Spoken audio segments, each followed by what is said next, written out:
Yes, Brandon, you want to talk a little bit about nailing the small roles? You've taken a course specifically on that. Yeah, I always recommend that people take Lynn Cormack's Nailing the Small Roles class. She's great at dissecting scripts and really taking like something that's maybe one or five lines maximum, and like you don't have anything else to go off of other than those like couple things, and like really making a meal out of it. And it's fantastic. I always recommend that class. Lynn Cormack's Nailing the Small Roles class. I'll send a link. Awesome.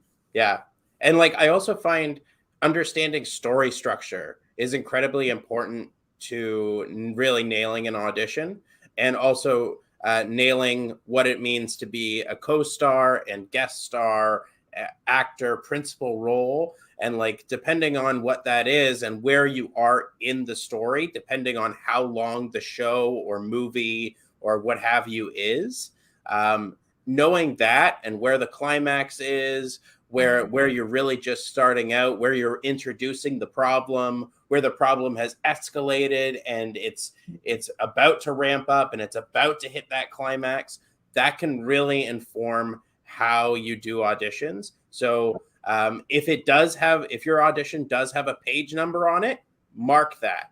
Make sure you're looking at that. And like, if it's a 60-minute show, probably going to be about 45 to 60 pages. If it's a half-hour show, probably 30 pages to 22, somewhere around there. And understanding how that is structured will really help you in your auditions in the long term.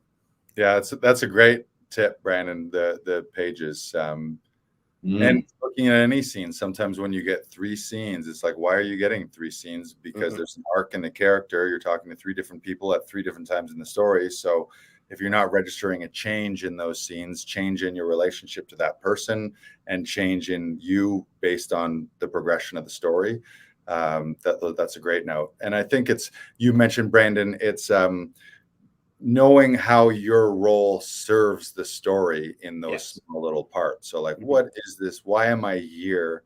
And then there's the more fun part, like in any role, often, whether it's small or bigger, you never get all the information. So then it's your job, rather than to worry about that, oh, I don't know this, or I don't know that, or what thing am I coming to, or who is that person in relation to me? How long have I known them?